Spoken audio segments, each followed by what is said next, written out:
We're getting there. And we're live. See, that didn't take long. Welcome, everybody. Back for another episode of the Reviewer's Queue. Tonight we're going to talk a little bit about what goes on behind the camera and what kind of camera. So, we've got with us tonight Mark Fagan from Vaping. Fagan, why don't you say hello? Tell us what you're vaping on. Hey, what's up, everyone? My name is Mark, and I have a YouTube channel, Vaping Fagan. And tonight I am vaping on the M class with a star tank using a nickel coil inside, and also another star tank with the Motofo Phantom mechanical mod. And e-liquid, I am using, what is this? I don't know. Some Telios Crunch. There we go.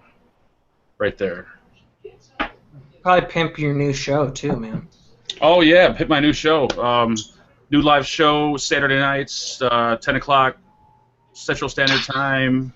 Not another vape show. Second episode is this Saturday. You can find that right on your channel, right? Yeah, Vaping Fagan. We need to have his co-host on here sometime as well. Vapor Watches.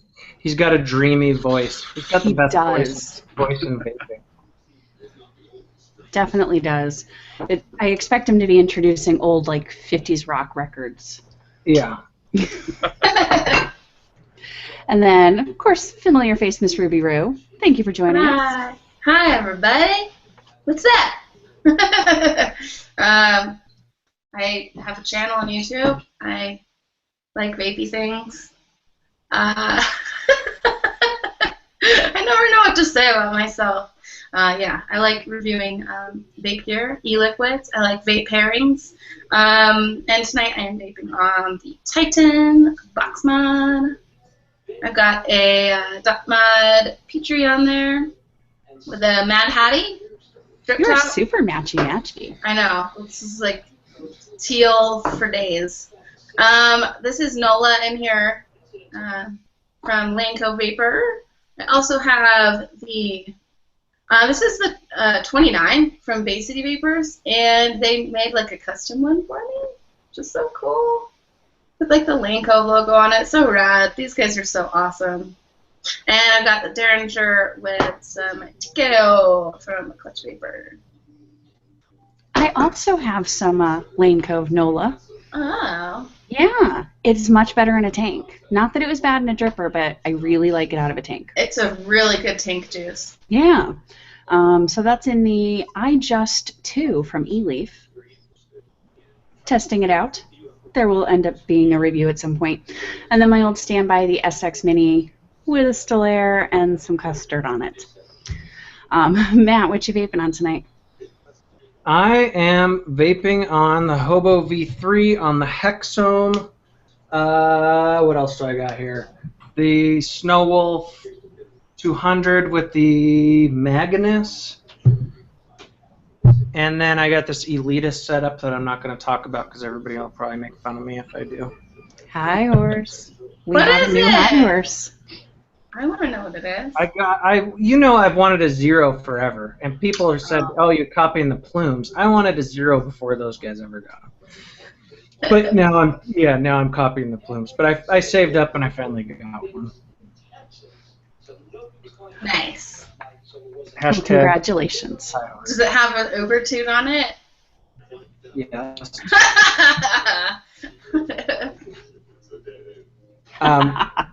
Thing is about high-end mods, though, once you start seeing a bunch of different ones, you want them all. So I don't even know how long I'll end up keeping this one. I might have to trade it for something else. That's the second sign that you've been infected by elitism. Well, the hunt is funner than the actually one, like once you get it. I used to do stuff like that though, with like buying and selling like cars and boats, and I'd flip shit all the time. So you're already thinking about selling it? Yeah, it's just I don't know. You want to sell it right now?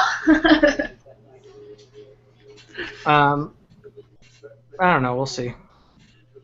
I can't, and So I can't. You're not actively taking bids in the chat then. Sean, if you're Sean's watching. Will you figure out what my password is? Because I cannot log into this stupid fucking chat. Second most professional show in vaping. Mm. Absolutely. So we're here to talk about what happens behind the scenes here.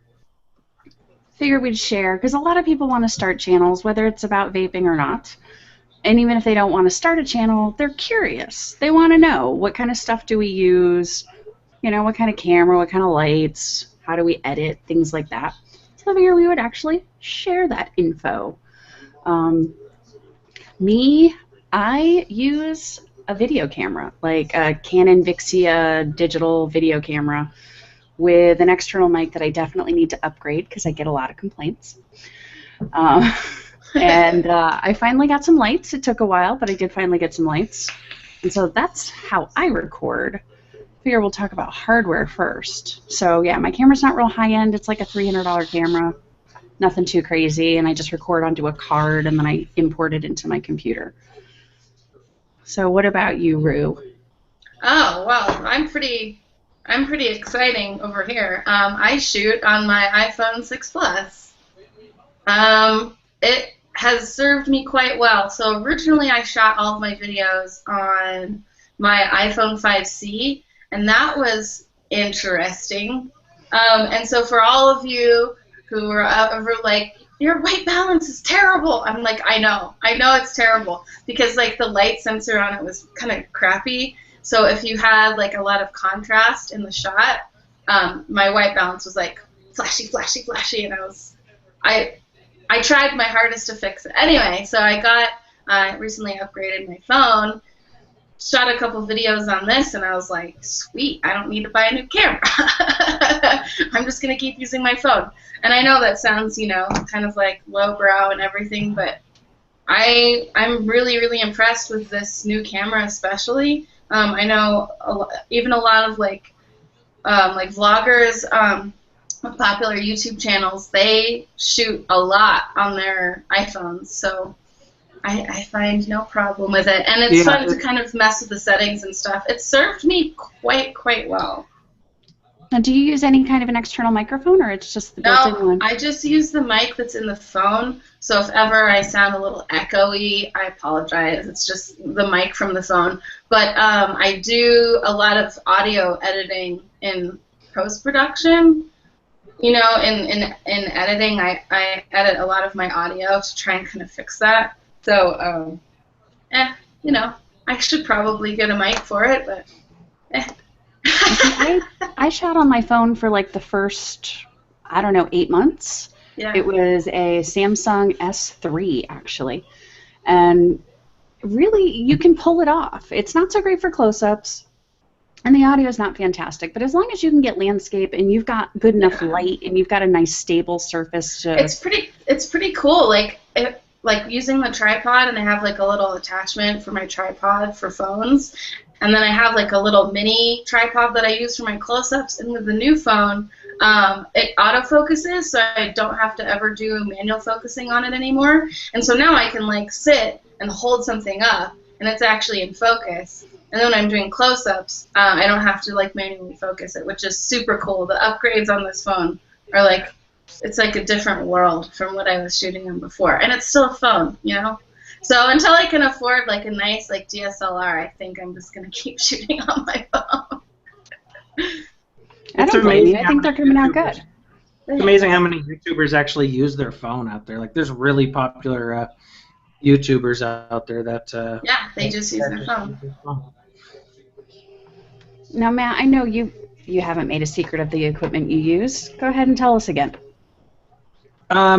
Yeah, that's probably the number one question I get, is what equipment I use when somebody's wanting to start a new channel. A lot of the vape reviewers use the Logitech C920. A lot of them do. And then I have a Blue Yeti mic, and I just record it straight to my computer. You know, one of the big misconceptions is that you need to spend thousands of dollars to get good gear to have a channel, but it's really just kind of like using the little tricks. Like, lighting is a huge deal, no matter what camera you use. Lighting matters a ton. Obviously, acoustics, which I'm kind of working on in this new room. I need to put up more foam and stuff, but you don't need expensive shit to have a decent quality channel. I relied on daylight for a really long time.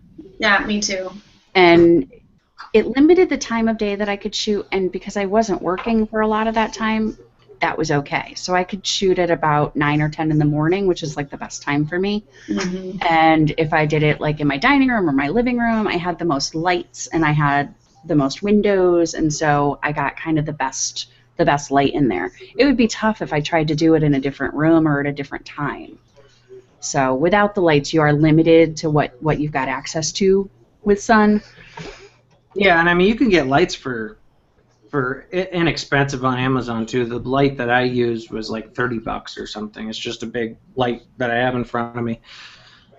Also, the reason I like using I have a camcorder, but I like just using the webcam like for up close stuff. I have my laptop right next to me, and I just look at the laptop screen the whole time that I'm doing the up close shit. So it just makes it nice and simple. See, I always thought that natural lighting was like the worst lighting to possibly use. That's always been my experience. Like natural lighting is always horrible.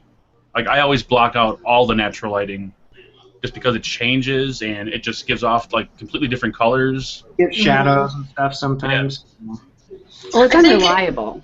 Yeah, and I think it really, really depends on, the weather and the time of day. Like, I've recently, like my last video, I did all, like, my FaceTime shooting facing my window. So before, the window's from the side, and then this time I set, because I'm not using my old setup, I set it up so I'm facing it, and the light was fantastic. So, but that was because, like, it was cloudy outside, so it wasn't, like, direct, it was kind of that nice filtered light. It worked great, but I'm not going to have that every day. So I actually just bought some studio lights, and they should be arriving during the show, actually. So you make your format more mobile, and then you buy studio lights. I know. Well, there's still some stuff where I'm sitting down to talk, right? But I wanted to be able to shoot at night and have better lighting, because like shooting at night, my house is really, really dark at night. Like we just don't have a lot of lighting, so I wanted to be able to shoot at night and have some nice bright lights on my face. Well, that's one of the reasons why I don't have my desk up against a wall, like like how like Grim has or something, is because so I can have a big light in front of me, I mean, because he doesn't have many well, what do you have if you have your desk up against a wall? Like the little ring lights or something, maybe, that are super expensive? Yeah, those are so cool. They are very cool. Yeah, I mean, they're like a few $100 though. I think I priced them out one time. Yeah, like right before Amanda stopped, like Amanda M. Yep. Right before she stopped doing videos, hopefully she's starting again, but she like got a ring light and this really nice Canon DSLR, and her videos were like gorgeous. I was like, I want my videos to look like hers. That ring light though. Now, Mark, one thing I've noticed about yours is that they always look the same, and I think it's because you said you block out the other natural light, and so your setup is always the same. What kind of lighting and what kind of camera are you using? I have like two windows like right in front of me, like perfect for like using natural daylight, but I completely close my blinds, because I just find using like studio lights or lighting is, I don't know, just captures better colors, but I'm kind of cheap when it comes to lighting. I use the $10 shop lights that you buy at the hardware store, like the big 12-inch round ones that you put a light bulb in, and then I put some like wax paper over them to kind of take out the beam, and I have 3 of those, and I just point them at my walls, and it pretty much lights up the entire room. I mean, I wanted to buy studio lights, but I figured these are working, so they only cost me like $10 each, so I've been pretty much using those. And then I've heard that works well. I read in a forum guys doing that with the shop lights, and then they put the paper over them. I heard it works really well. Yeah, you can make your own lights fairly easily. I'm lazy, and I was like, $50? Yep. It came with like 3 lights, 2 umbrella stands, like all the bulbs. I was like, score. Yeah, they're so tempting. Every time I see these cool studio lights, I'm like, oh, I want one so bad. But it's like, I'm excited to mess with them. And then as far as cameras, I tried using my webcam a few times. I got like the CX 910 or 920, and I don't know. They don't have enough controls really, and I'm on a Mac, and they have like limited, control. So I use Sony camcorders. I use two HDR CX 150s, like one for this shot right here, and then one for the up close shot, and then I just feed those into a like a capture card into my Mac, and then I just record into Final Cut Pro and pretty much do it like that.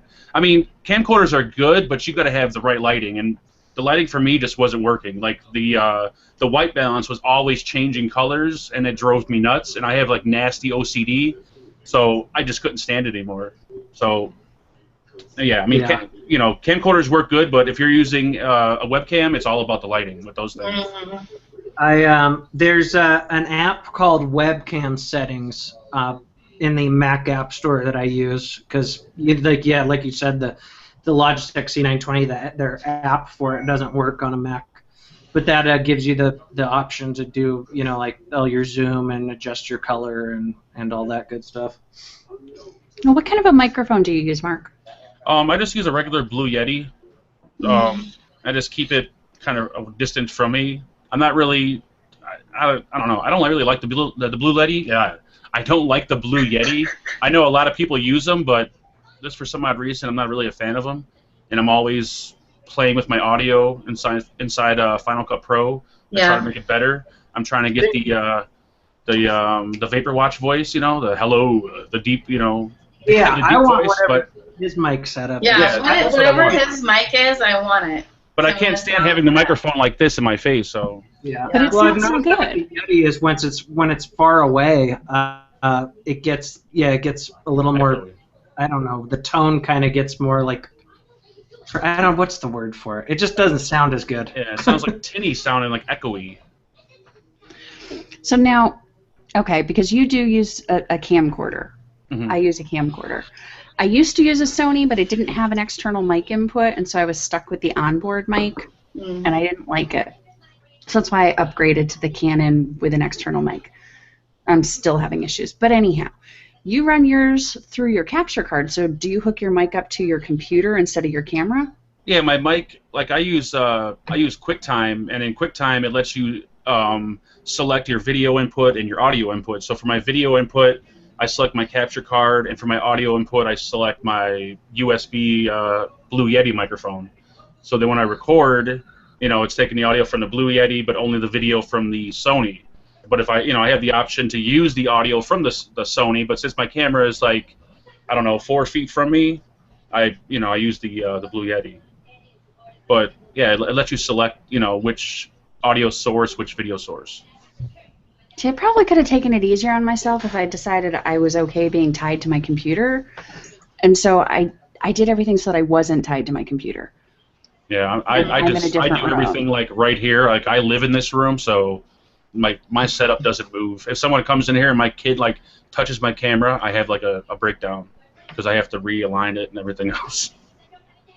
Michael in chat says, "I wonder what Phil uses," and that's a great question. I've tried to get it out of him before. When I first started reviewing, I hit him up and asked him that, and he uses a Panasonic, I think. He uses something for his phone shot. Sony with him. He uses multiple cameras. 2 different cameras for his close-ups. Yeah, he uses like the little Sony camcorder. I don't know what numbers it is. And then far away, I think he's using a DSLR of some sort.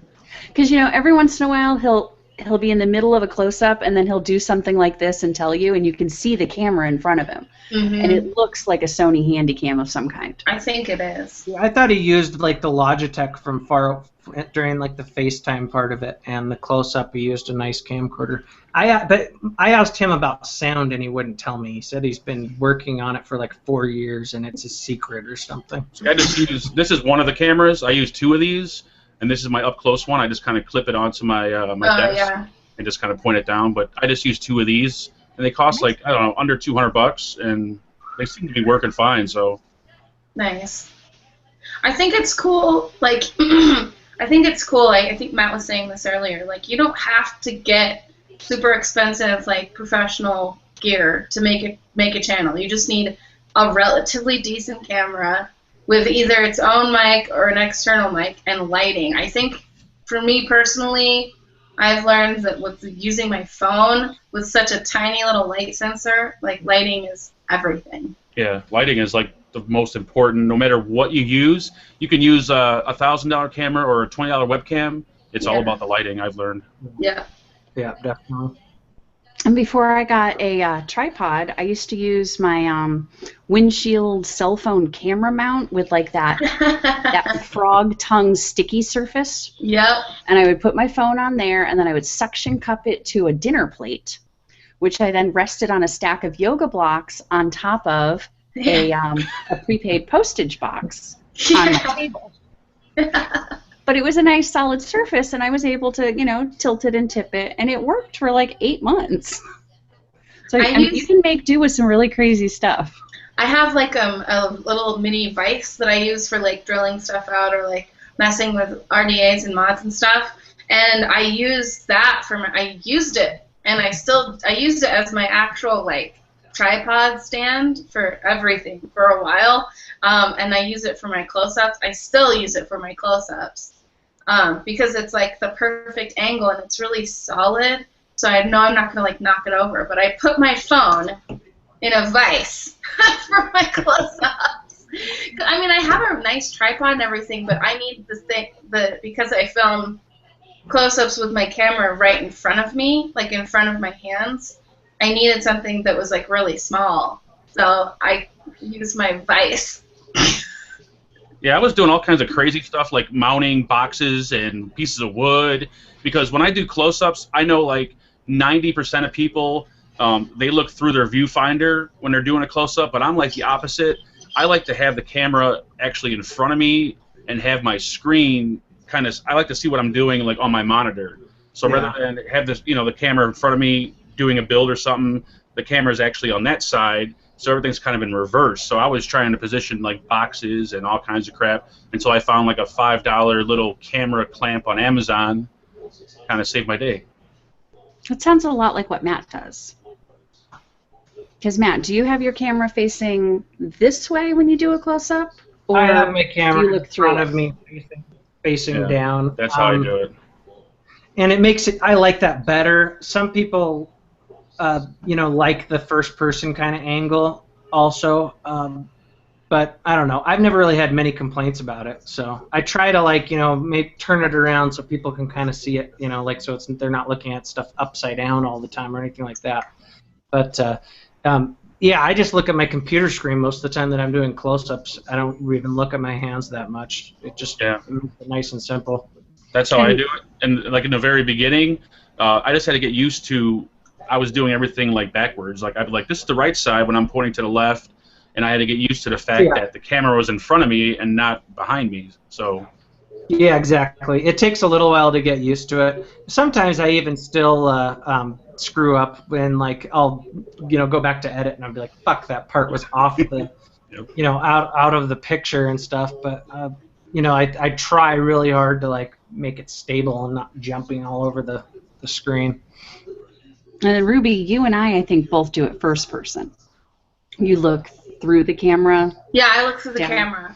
Yeah. I mean, I'm mainly looking. I look at what I'm doing and on my screen at the same time. And so occasionally, though, I'm not looking at the screen every once in a while because I'm during rebuilds. Rebuilds are the toughest. Oh my gosh! Shooting a rebuild is I just have to plan so much time to film it, because if you take your eyes off the screen and you look at what you're doing, then a lot of times you're gonna drift. Slowly drift out of shot, and then you're on camera. Sorry. Okay, in frame. And then the other hard part is sometimes you need to get leverage. Yeah. When you're and then your unspinning camera's something. In the way. Yeah, and you can't really, and so Yeah. So that's the hard one. Another hard part is that you are so up close and people can see every fucking imperfection in your hand. Yeah. Oh, you've got some hangnails there, buddy. I know. People are like, oh, it's you funny need to cut your nails. My nails are always cut, but I get hangnails and dry dry skin and stuff sometimes. Yeah, I bite my nails, and I'm the same way. People comment like, "Ew, you bite your nails," and my hands are so dry you could actually like see the pores when I do up close, and I'm like, "Oh, that's kind of creepy." Yeah. I know Trevor Jones gets a lot of shit for his hands too because of what he does for a living. They're always, covered in rubber essentially, and so people give him a hard time all the time. There's some reviewers that I would bet everything I own that they're getting manicures, but they won't admit it. I've asked every one of them, and no one wants to admit it. But I think they're getting. I think there's a few that are getting manicures. Scott. Scott. Yeah, Scott. I wouldn't put it past Phil. Even Nick, his hands are pretty. No way. Phil's hands are gross. He has and he's worst got Band-Aids on him. I know, and like cuts and like nicks and stuff. I'm like, what are you doing in your day-to-day life that's like shredding your hands? You might watch this, Ruby. Jeez. Oh, Phil knows that I love him. He's fine. I know, it always seems like he stuck his hand in a garbage disposal or something. It's just covered in Band-Aids. I know. And he works an office job, from what I know. Yeah. Oh, Matt, I remember there was a video or two when you were filming and you had like a sparkle Band-Aid on. I remember that. Yes. Remember the sparkle Band-Aid? Yes, I do. That was great. You're like, yes, I know it's a sparkle Band-Aid. It's the only one we have. Yeah. So, like, Matt, you use a white background when you do your close-ups. Yeah. And I fiddled around with that for a long time. I used different towels. I kind of settled on white just because of the clean part of it and the way, colors kind of pop from it. The only time it sucks is when you're, like reviewing something that's white, like a white mod or something. I just use this, a few of these. It's like a magnet, it's magnetized. Oh, is that like a sheet of magnet printer paper kind of thing? Cool. Yeah. And it's easy to clean, so like if you get juice and shit on it.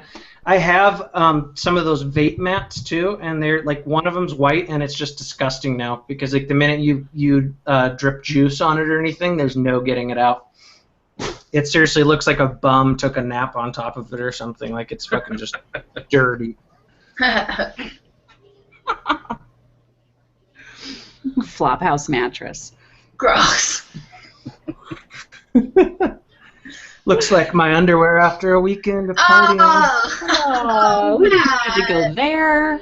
I'm sorry. I haven't slept very much. I'm feeling loopy. So your inhibitions are a little low? Yeah. Now, Ruby, you used to use your table all the time. Mm-hmm. Yes. That seems to be changing. Well, yeah, we'll see. We'll see. That's on my kitchen table. The black background, like the black wood grain, that's my kitchen table. And I really liked using the black. I thought that it really allowed, because a lot of what we review is stainless, like RDAs, mechs.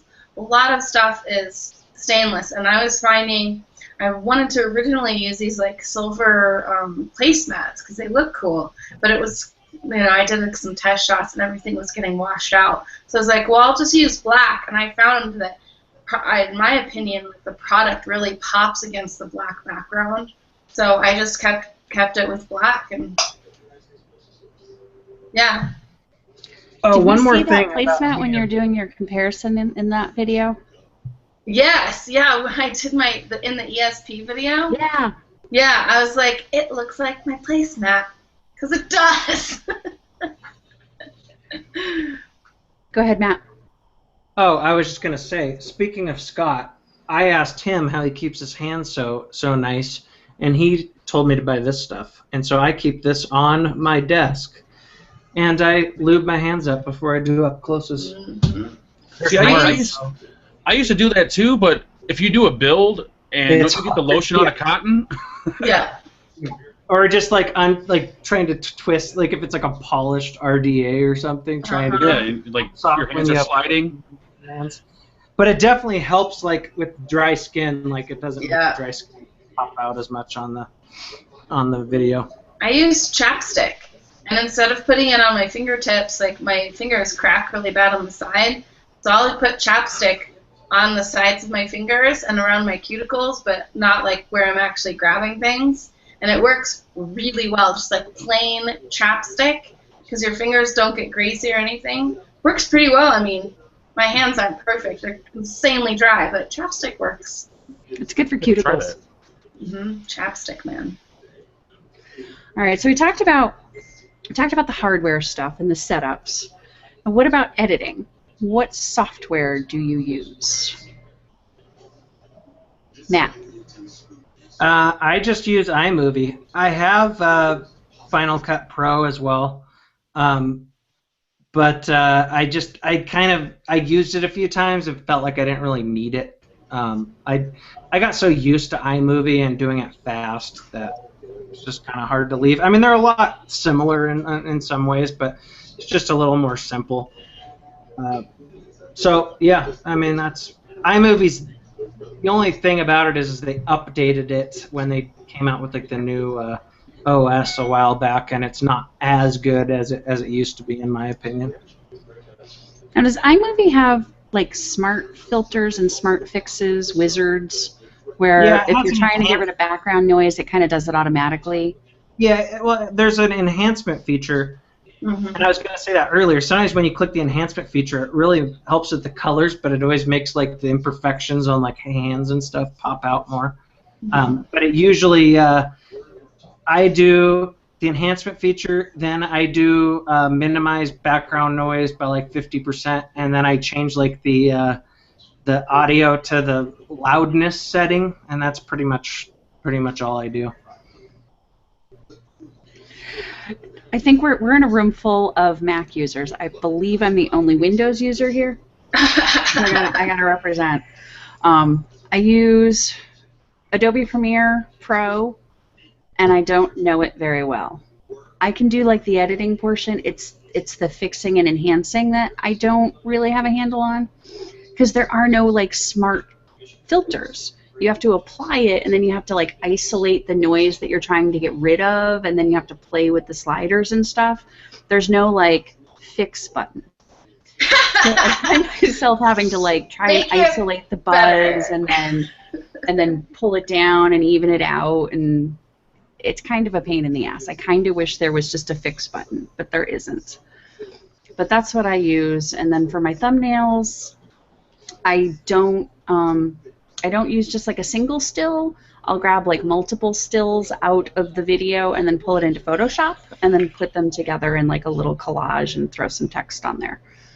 So I don't take a separate picture for my thumbnail. I just grab stills out of the video and throw them together. What about you, Mark? Kind of like Matt said, I used to use iMovie like back when it was good, but then when Mac updated the new iMovie, I don't like it. And then I got Final Cut Pro X, and then I remember when I first used it, it was really confusing. But after using it for about a week, it was almost similar to iMovie, but it just gives you a lot more like freedom to do stuff. And you know, every other week, I'm finding out how to do new things with iMovie, and it's just like the different transitions and how to make your own intros and all this other stuff. So like right now I'm real comfortable with using Final Cut Pro, and like at the moment I'm messing with all the audio enhancements, trying to enhance the audio in my videos. I feel like the video in my videos is pretty about as good as it's going to get. But yeah, I mean I use Final Cut Pro, I use QuickTime to record, and then I just import it to Final Cut Pro. And then like for my thumbnails, I'm pretty boring. I just take a photo of the item on a white background. I kind of want to start taking photos outside, and start making the thumbnails look a little bit better on like different backgrounds. You want to get Instagrammy? Kind of, yeah. Kind of, because I mean the thumbnail, like when I go through YouTube and I'm looking for videos, the thumbnail is really what grabs me. If it's like a crappy thumbnail, usually I don't click on the video. So I really go off the thumbnail when I'm looking for videos. So I guess the same thing applies to me. So Yeah, I used to just let YouTube pick, the random thumbnails, and I would pick the one that I didn't have, like, derp face in. And I just stuck with that for, like, a really long time before I even bothered doing anything with it. I don't know why I didn't bother. Yeah, it took me a while to realize that you could use your own thumbnail. I'm like, oh, wow, that's pretty cool. Yeah, I try to do the easiest. Like, if there's a good photo of it that the vendor that I'm reviewing for has, I'll just take it off their website. I don't ever go like on Google Images and take it from any other vendor or anything like that. But or another reviewer. Yeah, or another reviewer. I did do that once when I first started. I took like one of Todd's Expromiser pictures or something like that, and he flipped me shit for it. But thumbnails are a big deal for sure. Yep. I'm pretty. You've always got like the classy cloud thumbnail. Oh well, occasionally I'll do that. So yeah, like guys already said that I use iMovie as well. Like everything I do is Mac. Sorry, I'm a Mac girl. I have been for a long time. So I live in that Apple life. But as far as thumbnails go, I just use my phone to take a product shot, and it's usually with a wood background, like a wood grain, because I like wood. No, it's just nice to have like that organic background with this like hard steel or whatever product in front of it. I think it's nice to kind of soften it with the wood background. And I used to not do text. You like your wood soft? Is that what you're saying? Yeah, I like soft wood. No, nobody likes that. Yeah. But I used to not do writing on thumbnails because I kind of just wanted the photo to speak for itself and be nice. But because I'm changing things around, I figured I'd start like actually writing on the thumbnails now. So they'll be a little different, but I want to get one of those Allo clips for the iPhone. The macro lenses. Yeah, because a lot of like the YouTubers, or not YouTubers, Instagrammers use those. Yeah, the builder guides. And so I want to get one of those because it sometimes it's tough for like really close-up shots. The iPhone doesn't want to focus. Yeah, you can't get really, really close, but what you can do is take it back a little bit farther, and then I just crop it. So it's still in focus, but it's bigger. But yeah, macro. Those lenses are so cool. I'm gonna pick one up too. I think I'm gonna step up my Instagram game, my thumbnail game. You guys have me a little bit jealous of the Mac ease, I think.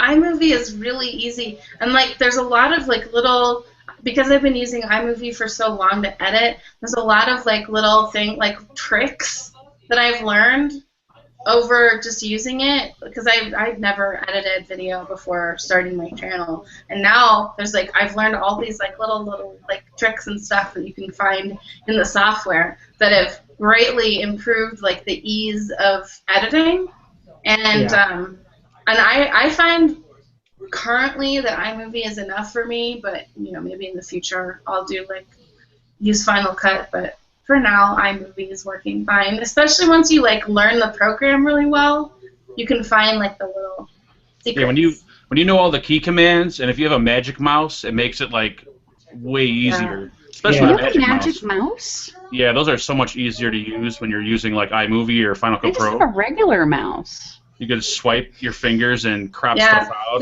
These are great. Yeah, those are so much easier. This is my husband's, but I steal it.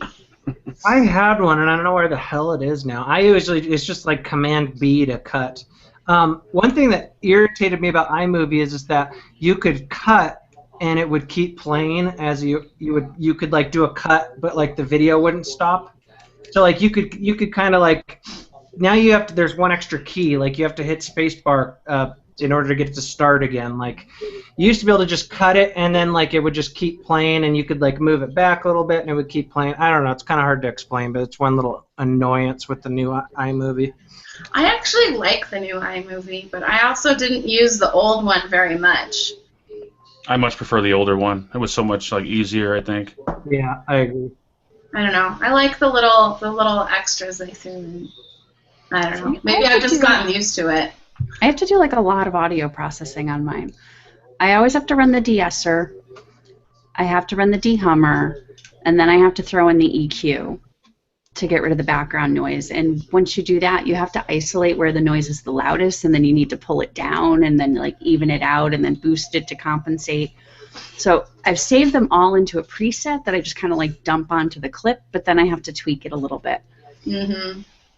Yeah, I use like a compressor, and I'm starting to use like a stereo enhancer, and I forget what the other one is. But yeah, they have like Final Cut has so many different so many different things you could play with. I mean, with video and audio. But what I really liked about it the most is that if you were looking to build a really cool intro, Final Cut was really it was really cool to use for building an intro.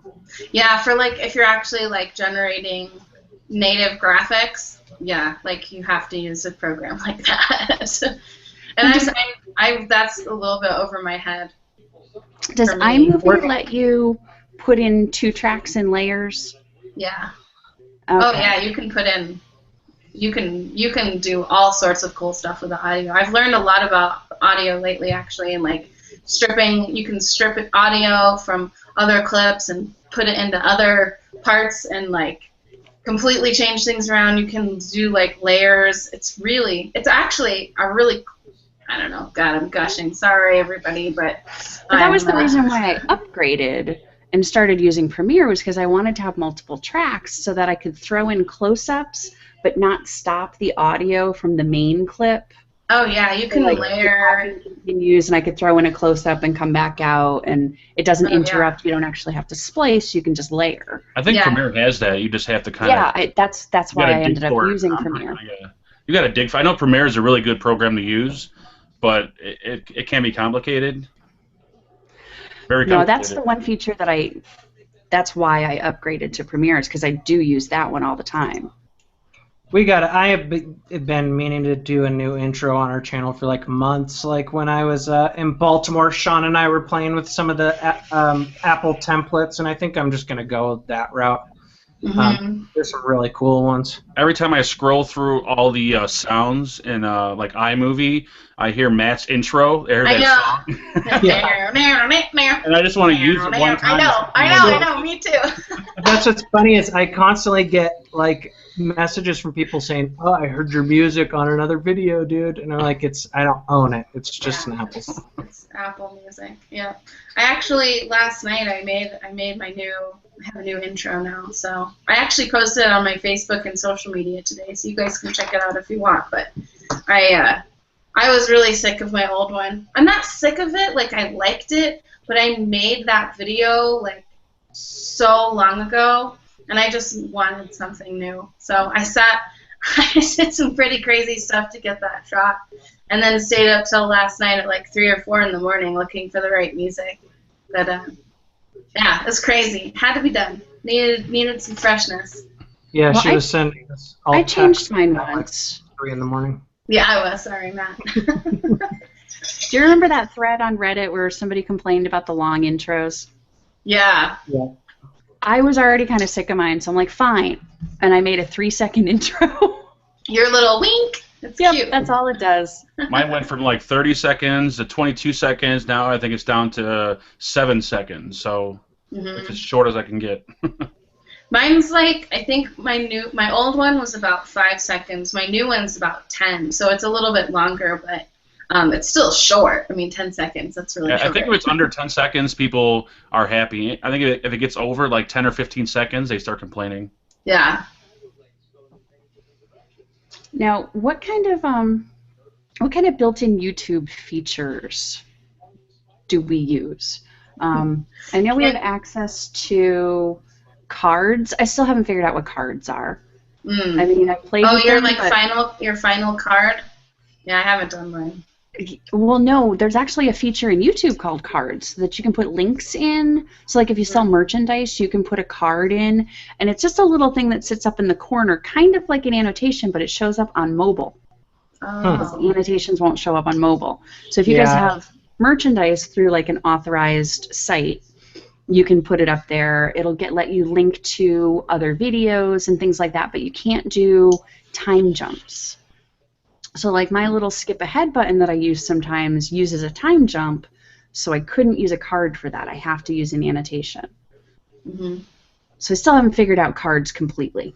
Yeah, I've never done any of that stuff. I probably should, but I just haven't. Well, if we had like a clickable link for where to buy the product the whole time you were doing a review, you'd be like labeled as a huge sellout anyway. Actually, I think Todd's been playing with cards lately, where you'll see the little video previews coming up down on the side to other videos that he's recommending. Mm-hmm. Those are cards. Oh yeah, I've seen other YouTubers use them. I just like non-vape channels. I've seen them use them, and then a lot of like the channels have the final. They're like final like outro or whatever it is. Like Abby does. Yeah, Abby does that, which is cool. A lot of other like popular channels, like Jenna does that, like Jenna Marbles, yeah. Julian Solomita, Casey Neistat, like a lot of like the huge channels, they all do that, which is cool. And I need to do one. I just haven't. Like seriously, I need to get my shit together. Oh well. Yeah, I don't screw with any of the YouTube features, honestly. I've gone back like a few times where like I needed to like cut something out of a video, and yeah. I've done the YouTube editing where you can go cut it, and it's a pain in the fucking ass. Yeah, it's. I've used like doing annotations is annoying.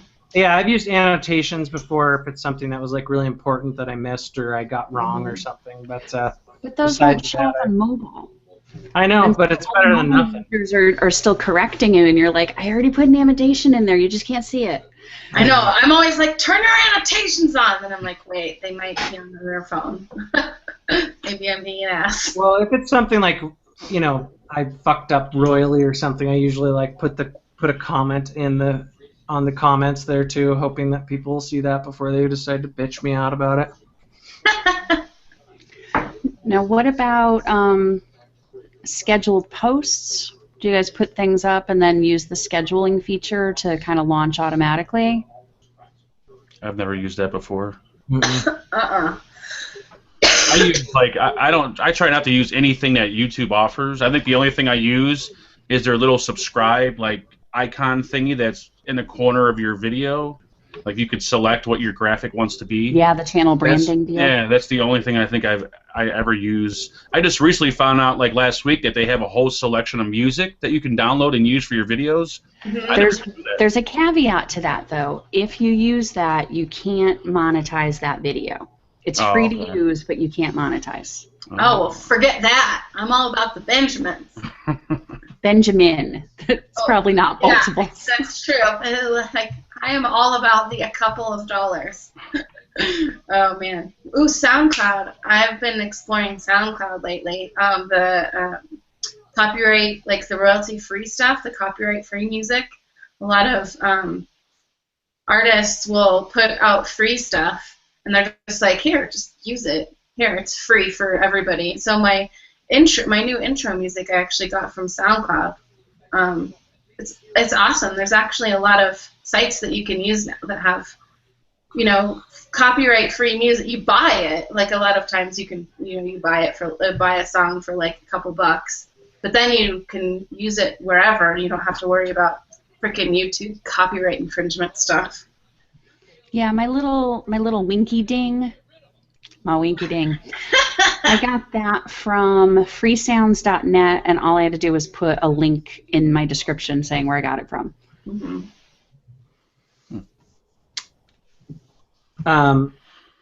Yeah, I need to play with YouTube sometimes, but most of them seem stupid to me. Like, that's dumb. I just wish my videos would upload faster, but that's on my end. Well, we all know they changed the comment system. They fixed it. They fixed it. Did they fix it? Did they fix it? Like where you go to your main comment thing, you can see the first comment through all your videos you're talking about? The thing that Grim was complaining about? Yeah. Yeah, they fixed it. Or at least they fixed it on my end. Now I get like the most recent comment from whatever video. Oh, really? I noticed man.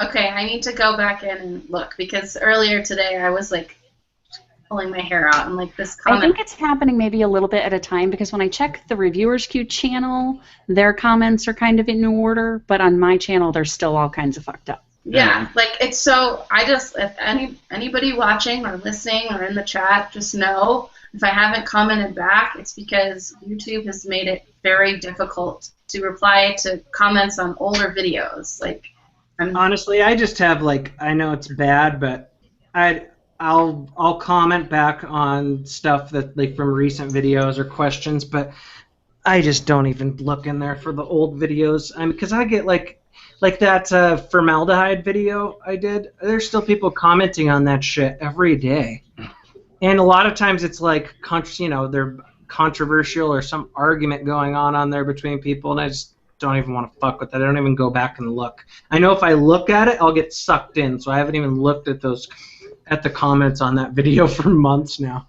Yeah, there's a couple of videos where I'm like, I'm not going to comment on this anymore. It seems like the late commenters, the people that comment on videos that are like a month or two late, are always trolls, or it's always something negative. Yep. Yeah, right. Or like, oh wow, you're blowing that smoke out. That's so hot. Like, yeah, I swear it's like it's never something positive when it's an older comment. Seriously, bro. Yeah, it's a video that's a year and a half old, and they're like, that's such old technology. And I'm like, yeah, it's such an old video. It's an old video. Totally agree with you. It is old. You're right. It is outdated. That is correct. Now, balancing reviewing and videoing with kids and work and bills and all that other stuff. I am currently in a real bad slump. I'm so far off the wagon, I haven't seen the wagon in 2.5 weeks. And it's because my other life stuff kind of creeped up and I just can't get into the right headspace, and I promise I will. But have you guys ever come up against those times when you're like, oh, I'm so far behind, I'm feeling stressed, something's got to give, and that something happens to be my channel today, or that something happens to be something else that you're giving up?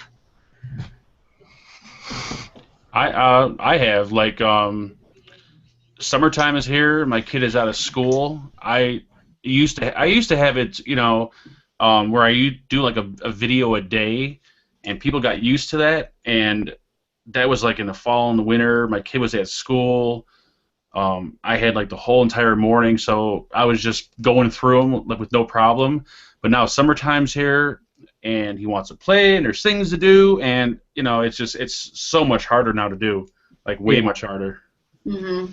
Well, and things are slowing down. It's not that you like get burnt out either, but it's just. Like when I notice with a lot of like newer reviewers, and myself included, it's like the guys are just pumping out videos, and I like, oh god, it's hard for me to like get three to four done a week now. I need to, but it's like the filming part's easy. It's having to like deal with the fucking editing and then the uploading part. And sometimes I'll have like 4 or 5 filmed, but I need to get to like editing and uploading them. Yeah, it's like when all the sub-ohm tanks like came out, I was getting burned out. I was getting just like fed up and bored. I mean, I think I said in one of my videos, I was bored of it, and someone made a comment because I had like 10 sub-ohm tanks sitting in front of me. They all looked the same and did the same thing, and I'm like, I can't do this. There's no way. I was getting burned out from these sub-ohm tanks, and I just couldn't do it anymore. I still have some in my queue. I feel you, man. I feel you. That's how I was for a while. Actually, that's kind of how I am right now with RDAs. I have a couple of videos that I've been kind of putting off just because, like, you review so many RDAs and they're so the same. It's like, ugh. I don't know. Like, it gets a little bit, like, okay, my time is precious right now. Do I really want to shoot this video of another RDA, another sub-ohm tank? Like, not that we're complaining or anything. I'm not trying to be. Yeah, I'm not trying to sound. Someone flipped us all shit last week because we were apparently complaining, and like Graham and Trevor and Twisted and Armed Vapor were on, and it's like it's just like reviewers getting together talking. Just like if you put a bunch of electricians in a room, they'd fucking talk about things that annoy them and stuff. You know, we still love doing it. It's just some things are more exciting than others. And especially when you're working with like life-work balance, you know. Like for me, my channel and my juice company, that's work for me, and I enjoy it. Like I enjoy it completely. I'm my own boss. I can do whatever I want, and it's amazing. But like I'm also a stay-at-home mom, and I'm trying to run a household, and I'm a wife, and you know I'm trying to keep all this other like life stuff together, and it can be incredibly overwhelming. Especially like right now, my queue is booked through August, and I'm like, how am I gonna make all these fucking videos and still have a life? It's pretty crazy. See, I'm like the opposite of Matt. It's the filming part that I tend to procrastinate on because I'm like, oh, do I feel like smiling today? Maybe not. Probably shouldn't turn on the camera. Or, you know, I'm having a bad hair day or whatever. And so I have to be in totally the right headspace to turn on the camera.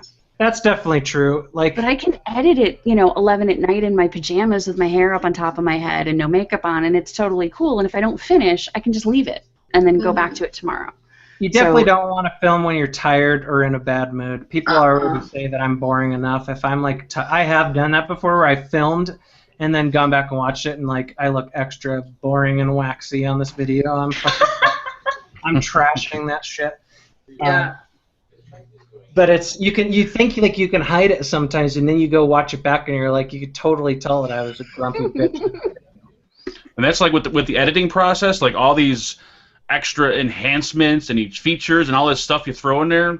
It's like an hour video starts turning into like a 2, 3, 4 hour video when you're editing it because you start throwing all this extra stuff in there, like photos and descriptions and the fancy little titles and this and that. So yeah, with me, like the editing is like the lengthy part of it. How long does it take for like an average video of your guys' to upload? Just like from start to finish, or just uploading? Well, I mean, you process it, right? But then, like, just like the minute you upload it to YouTube, how long? Oh, like click upload. Yeah, you know that's upload. I want to say about an hour for me, maybe about an hour from start of upload to finish processing, and it's like 1080p file, so out there. Yeah, it takes me like 90 minutes at least for 720. Does it? Really? Yeah.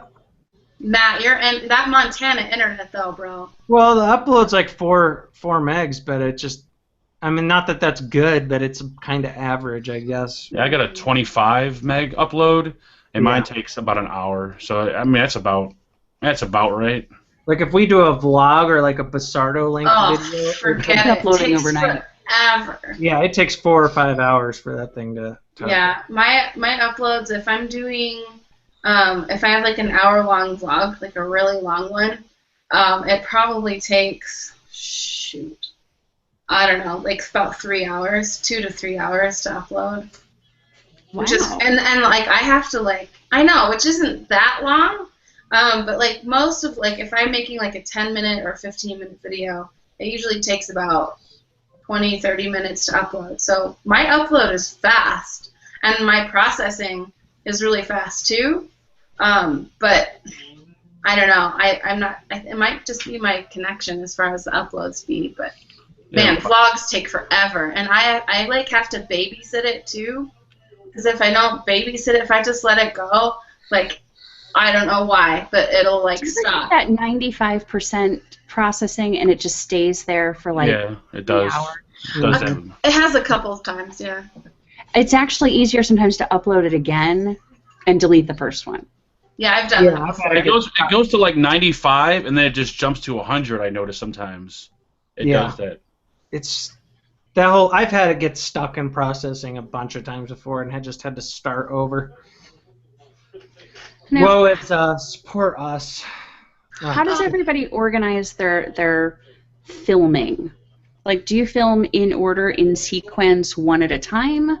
Or do you break it up between close-ups and face shots and kind of do it all out of sequence just so that you don't have to move the camera? I mean, I typically do my close-ups like days before I do the face stuff, because that's when I'm building it and trying it out and that kind of stuff. And so like 4 days later, a week later, I'll actually do the FaceTime stuff. So I film out of sequence all the time. Yeah. Like with me, who's going first? Like with me, how I did, like I'll sit down, I'll shoot the the FaceTime shot first, and then I'll actually, before I do the up close, I'll actually I'll actually like pull out the build and go clean out the atomizer, dry it off. Then I'll do the up close and build it, and then I'll come back up. You know, the way I do it's kind of like a lengthy process, but I try to do it all like the same day and same time. That was part of why I started doing the close-ups first, because I wanted to do it while it was clean. Yeah, it makes and sense I to didn't do it want to that have way. to pull it apart in order to film, so I would film it while it was clean, and then maybe again after it was built. Mm-hmm. It really just depends on the device. Sometimes you have to go in order. Like, you know, like say you're going to do like a test on something that you're unsure. Say you're going to do a voltage drop test with the rig I have or something. You know, you kind of have to do it in order to talk about what your findings were at the end. But if I don't have to do that, a lot of times I'll just do the up close. Yeah, but like right before the rest of the video or right at the end. Yeah, in my old format, I used to do all of my close-ups first. Like, I would usually film them all in the same day, but I would film my close-ups first, and then if I was doing a rebuild, you know, I'd like have everything like taken apart and then put it all back together in the close-ups, and then I'd shoot the beginning and then shoot the final thoughts. But now that I'm shooting completely differently, I just film sort of whenever and leave it on my phone, and then when it comes to editing, then I kind of take everything together and sort of build the review through editing. It's kind of a different mindset of content creation, using editing as a part of the content. So it's something, obviously, that I've just started doing, and that hopefully I'll get better at it. But now everything's sort of out of sequence, which is weird. But it's like if I don't do the up close, if I don't do like the way I do it, it's like after the up close, I like to talk about the up close. So if I do the up close on a Monday and then do the like outro on a Tuesday, I'll forget about what I did in the up close and I won't talk about it. So like, you know, like for instance, like this tank is like almost full. I won't start the review on it till it's almost dry, and then I'll review it. If I don't, then I have to drain the tank, and you know, it's kind of weird the way I do it. Yeah, but see, if I waited until the tank was empty, I might not be having a good hair day. Yeah, that. So I can't plan like that. Better wear that. heck yeah, beanie life. There you go. Like, oh, my hair is gross today. Hat it is. It's a hat day. I always take my hat off sometimes, like when I'm doing the up close, and then, like this last video, I put the wrong hat back on. I didn't even notice. I'll have to go back and look. Wait, you switch hats? Like I had a couple hats sitting next to me, and I went to put a hat back on, and I put the wrong hat back on. Whoops. I actually do that too. I take my head off when I do the up close because I'm like all hot, and then when I back up, I put my head on. It's kind of weird. Just want to like let your head breathe a little bit. Well, I would wonder if the bill would maybe cast a shadow too. The bill kind of hits the camera sometimes. Yeah, it depends how close you're getting. Now, I film a bunch in one day, and then I spread it out over like a week to 2 weeks as far as publishing goes. Because with working now, I have to kind of squeeze in as much as I can in the day that I've decided I can smile for the camera. So I'll do like 3 or 4 typically in one day, and then I'll get one up pretty quick. But then the other 2 or 3 kind of get spread out over the next like week and a half as far as when I release them. And so, yeah, I wear the same shirt for 2 weeks at a time pretty regularly. I know, people are like, oh, you're wearing the same shirt? I'm like, I shot both of these videos on the same day. And like people I know are talking to Nick about that when he first started doing like his new format with like the 3 and then the vlog. And he's like, yeah, I'm wearing the same shirt because I'm shooting all 3 reviews in the same day. Like, I'm not just wearing the same shirt over and over and over. Well, now that he's in the vest life, he needs to just wear the vest. I know. I think he should wear the vest in every video from this point forward. I think I have to agree with that. Vest life. I'm going to start filming on wife beaters. That's going to be my thing. Oh, can we start a petition? The nipples would really Against? pop out then, huh? I was actually planning on doing that, but I got really big tits, so that wouldn't go over too well. I think you're not alone in the vape world there. Well, I joke around with different reviewers because if you look at a lot of the reviewers, if you go look at the guy reviewers, if you go look at their first video, they've definitely gained weight since they started reviewing. Like, oh, I have. I'll say it. I was already heavy when I started. Right? Just living that vape life, man. Just gaining weight. Yeah, you don't burn a lot of calories with this hobby, do you? No, I'm gonna start like doing complete videos. Like, I'm just gonna start reviewing from like the treadmill, just the whole video. I got a comment like that once, that he'd like to see me try that on a treadmill. I'm like, oh, thanks, because Okay. you know I don't know how much I weigh. I never noticed until you told could just me. selfie So stick thank it. you. Yeah, selfie stick the whole time. Absolutely. I'm so excited. I finally got a selfie stick. I can't believe it. I am too old to be an owner of a selfie stick. But Yeah, whatever. you are. Vanessa embarrasses the shit out of me when she brings that thing with her. It's like, we'll go hiking or something, and she brings a selfie stick. Yeah. And it's like, But the pictures are worth it. it's like the documenting it is more important than the experience that we're having. I'm not big on pictures. I don't know. But Maybe that's because you always look so waxy.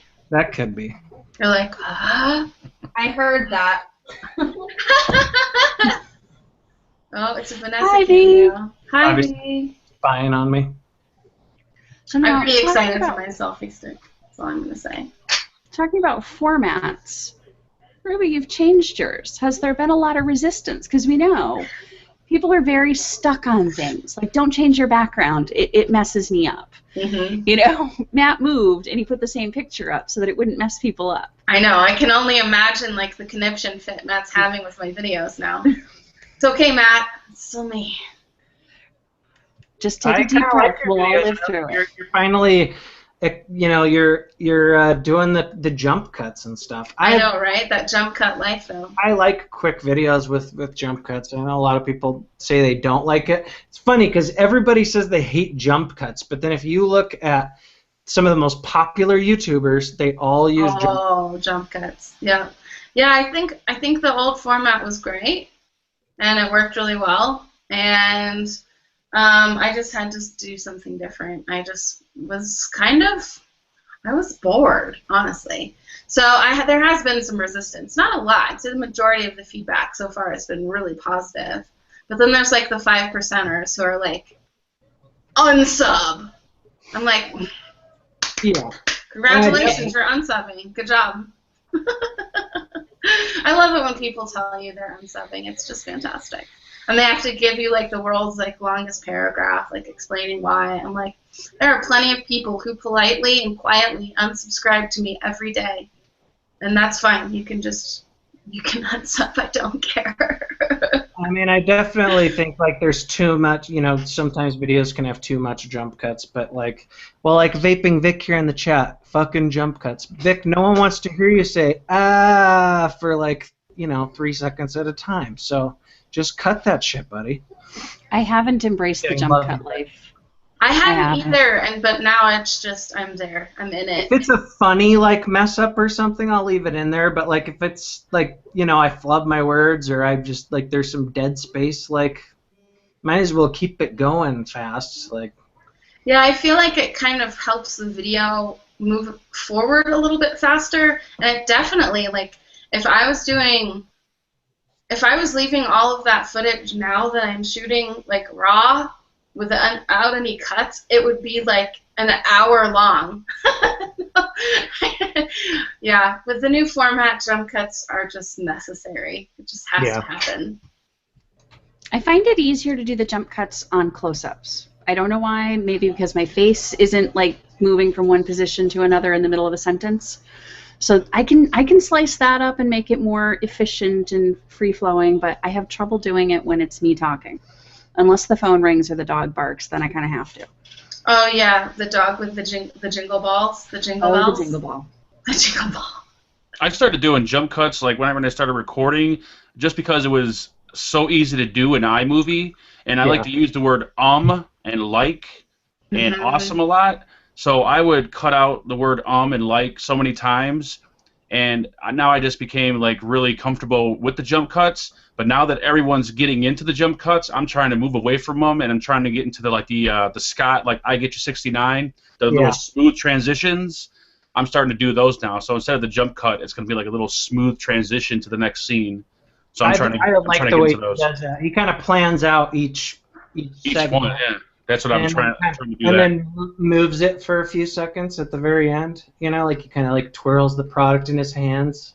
Then it gets silent and just goes to the next scene. It's like, oh, how do you do that? It's so perfect. Oh man, Scott. I think he says each sentence like kind of as its own thing, and then pauses for a second, and then says the next one, so that there's room to cut and transition without it sounding choppy. Yeah. Yeah. Scott, I mean, he's a perfectionist, dude. Like he told me it takes like 8 or 9 hours to film sometimes. It's crazy. Yeah, his total production's like 20 hours from starting to film through editing. Like that is so much time for one video, and you can tell he definitely has like the highest production value, I'd say, out of all of like the larger channels, for sure. Yeah, out of all the reviewers, I would say he probably does. He's right above mine, you know. Just a scotch. It's tough to keep it to where like you still want it to be like personable. You don't want it to be like too glossed over, but then you want it to be quick and kind of move along too. So it's kind of like there's a fine line there. Well, like there's like, you know, like there's certain audiences who like the raw, like, you know, they want every single screw up and mistake recorded, and then there's another audience that likes the perfection and the smoothness. And you know, I found out there's two different types of audiences, and you know, I have like, I don't know, I can't record the mistakes. I just can't deal with them. I have to edit them out. They just drive me crazy. And I think something important to remember too is not all jump cuts are just to edit out mistakes. Like you can use jump cuts that have like that are a meaningful addition to the content. That's what I was kind of trying to say earlier when you actually use editing as a part of the content creation.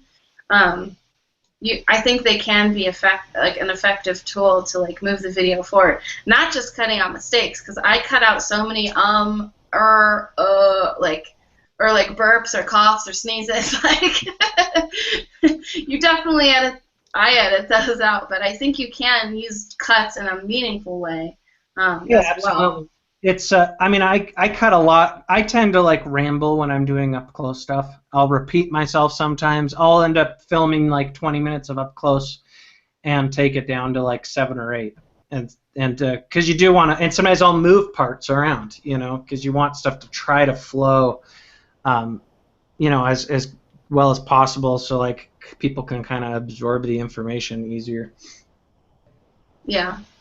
Yeah, if my video has too many cuts, like at the very end when I'm like finalizing it, if it has, I don't know what, like if it just has too many cuts, I delete the whole video and start over. I don't know how, you know, I've had like so many videos I've done where it's just been a really bad day and it's just like cut after cut. I'm like, this is horrible, and I'll just scrap the whole video and start all over again. I will try to salvage it to the point where I already knew this isn't going to fix. That I've already lost things that were important, but I still try until I finally just realize, all right, this isn't happening, and you got to delete it and do it over. Yeah, like I walk away and I come back and just, yep. Oh yeah, I have like filmed videos on my computer still that I've never uploaded because I just hated it. It's. I've done that. I've done that with vlogs before. I don't think I've ever had to totally maybe like once or twice had to reshoot a review, but I've reshot vlogs before when I was like, I don't like any of the things that I just said. That just took an hour for me to film. well, I guess I'll just shoot it again, and then shoot it again. I don't know why, but. Well, I think the more peripherals you have and the more complicated the setup, the bigger chance there is that something wasn't turned on right or hooked up right, and so then when you go to play it back, you're like, oh, there's no sound. Yeah. So you're like, I got to do that again. I know, it is kind of nice just having, like, everything. Like, usually it works relatively well. Oh, like I never would have guessed that you used your phone before you told me. Yeah, like nobody knew, which was great. I was disguising it through editing.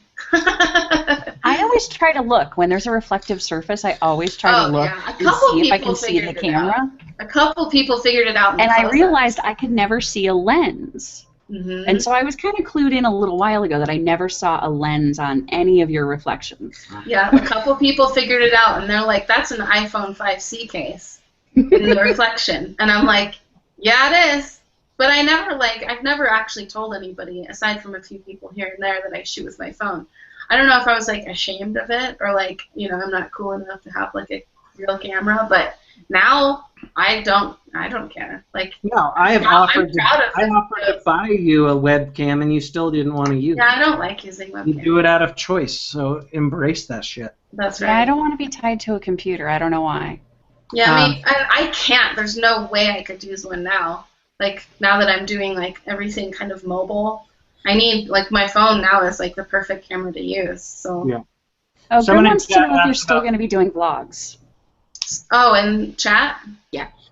I am going to still do vlogs. I haven't decided exactly how yet, if they're going to be, like, you know, like, sit down like it was before. Like, that style of vlog is, I like to call it a podcast format. It's essentially more of a podcast. With a picture. But I'm still going to do vlogs. Not sure if it's going to be like how I did them before or if it's going to be a little bit more mobile. I don't know. We'll see. The next couple of vlogs I'm doing are actually going to be around events. And so those are going to be mobile, but we'll see. We'll see what happens. I'll definitely do them, just not sure what they're going to look like. I've been told a few times that I can't call my vlogs because I edit them. But yeah. Somebody asked in the chat about blooper reels, and I do save most of our, like, raw vlogs for that, because there are a lot of times the editing shit in the vlogs is because we say stuff that we shouldn't be saying. Or, you know, we make fun of, like, one of you guys or something like that. We think, it might hurt Candy's feelings, and so we should probably take it I don't think you've ever made fun of me. No, because and that alone has hurt my feelings. Because I take it out. I'm kidding. But no, usually it's just vulgar. It's usually Vanessa talking about something disgusting that...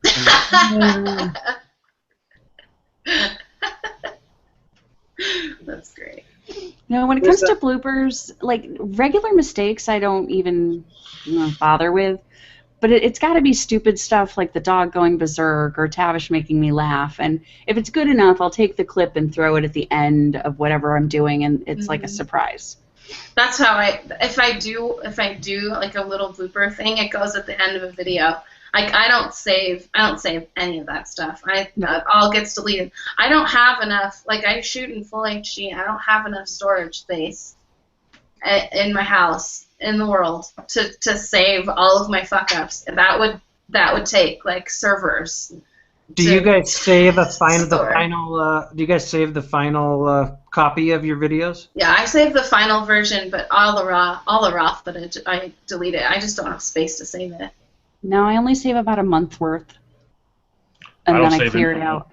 I don't save anything. I use, like, an external SSD drive, and my storage space is very limited. So it gets uploaded. I wait a day, and then I delete it. Yeah, I save the finals on my computer, and then I'll export everything to my external hard drive. It's like about 1 terabyte, and it's almost full. So I don't know. We also have what are those called? The airport, not the airport. What is that called? I don't remember. Thingy or something? Yeah, it's like a cloud storage. The Airport Extreme. Yeah. Yeah, we have one of those. So I'm probably going to start moving everything over there. But I keep some of them. I used to be paranoid about it, but now I think like, well, you know, if YouTube went berserk or something, I wouldn't want to upload a video from a year ago anyway. Or like if YouTube banned vape channels or something, then we had to go to a different platform. I wouldn't really want to upload a video on some old mod anyway. So Yeah, whatever. that's kind of why I kept all of mine, or why I keep all of mine, just in case for some strange reason YouTube loses its mind, is like, well, we can't host vaping content anymore. Then I want to at least have some of them to upload, like maybe the popular videos or like more like the recent videos. You can go and download like a lower quality version that doesn't take as much space. You know, there's a few sites you can do that from. Yeah. So, You can actually download straight from YouTube again. And I've done that a couple of times when I was doing one of my intros. I needed clips and I didn't save anything, so I went and I pulled down some from YouTube through their download. I did not know that. Yeah, it's one of the options when you're in your video manager. If you drop the little Dropbox down, you can download it. Oh yeah, you can. In the full quality? I don't know. 720. I wasn't I think doing HD at 720 the is the time. highest. Oh, okay. Oh, speaking of HD, I do 720 if it's like a juice review, and then 1080 if it's a close-up with hardware. What do you guys choose? I do 1080 for everything. 1080 for everything too. Yeah. I always do 720. I have a MacBook Air that I record to. It's got like 4 gigs of RAM, but for some reason, sometimes when I try to record in 1080, it'll freeze up and stuff. It was just happening to me too much that I finally just said, fuck it, I'm just going to go with 720. You know, majority of the people out there, I don't even think they realize that you can change your, you can change it and click to high def. I forget most of the time when I'm watching videos. But, Yeah, I have mine set to like automatic, like whatever the highest is. But yeah, it was funny. Like when I changed one of my recent videos, one of the last two, someone was like, "Wow, I really like that these are in high def," and I'm like, "All of my videos have been in high def the whole time." yeah. You can just like click the little thing. It's easy. I put a little icon at the bottom of my video to kind of remind people. Oh watch yeah, in the HD that you put. Yeah. Yeah. But it's not available right away, and so some people will come in really quickly and they'll complain that it's not in HD. Yep, they do that all the time. I used to record in 720p, and then I tried 1080, but like my computer was lagging, so I switched over to SSD hard drives, and now it's just like seamless. Now it's like smooth as butter. Yeah, I had to upgrade my computer last year because I was using Josh's Air to edit, and doing it in like with the 1080 was like it would just constantly freeze. Yeah. And so then I upgraded. I got a new laptop, and it was so much easier. I think my next big purchase is going to be an iMac. Dude, Matt, I will change your editing life, bro. I know. Vanessa's mom has one, like the bigger screen one, the 8.5, and it's just fucking beautiful. One day. Maybe if I stop buying vape gear. Yeah, maybe if you stop buying zeros and Ubertunes. Absolutely. Just kidding, Matt. Yeah, I know. I have issues. All right, so that kind of covers it. Our timing was perfect, 9:25. We're pretty good here. It wasn't the most exciting video in the world, but some people actually want to know this shit. So. Yeah. Questions all the time. So. Yeah, what do you use? What do you use? What do you use? Like, now I can just be like, watch this video. Yeah, from now on, just put the link in. Watch all 90 minutes of it. You're going to need to watch the whole thing. Did anybody have any, like, last words? Should we talk about the... Well, no, because we kind of running out of time anyway. I was going to say we could talk about the juice thing. With all we could probably do a whole show on that. Yeah.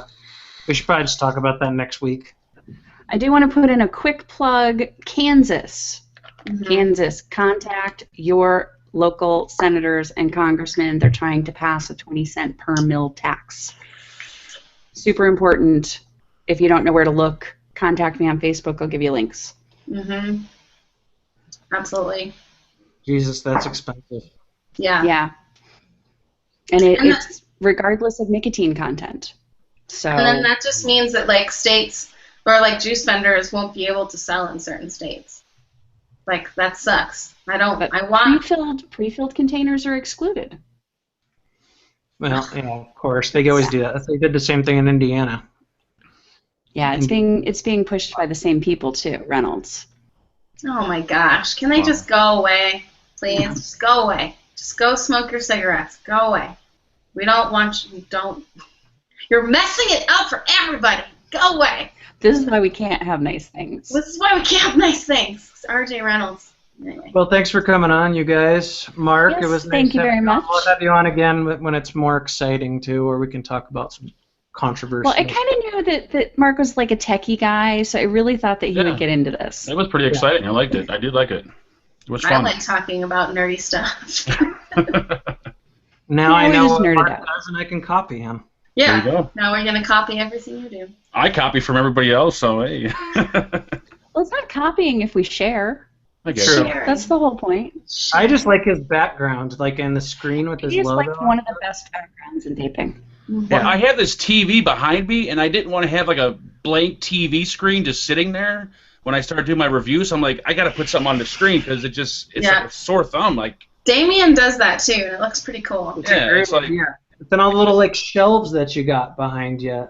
yeah. If the TV wasn't there, I wouldn't even bother. But it just one day it annoyed me having like in my first videos, I have just a TV sitting there. I'm like, that drives me crazy. I need to put something on there. So normally when I do a review, the product I'm reviewing is on the screen. Mhm. But I find it's good to have a nice background for stuff for people to look at during the review. Looks cool. I need to up my background game one of these days. Well, I copied Ruby and Matt. I just went and had paintings behind me. Paintings are good. Everyone misses my painting. The painting will be. How about this? In the video that I do this week, I'll put the painting in so everyone can stop freaking out. You know how like Scott does his viewer requested cloud shot? Yes. You could do a viewer requested painting shot. Or you could use it as your new thumbnail background and take all your pictures in front of it. For all of you who have missed the painting, here it is. Well, I want to thank you guys for sharing, being willing to share your secrets. I want to thank everybody for watching. As always, this will upload when it's finished editing, and we'll see you next week.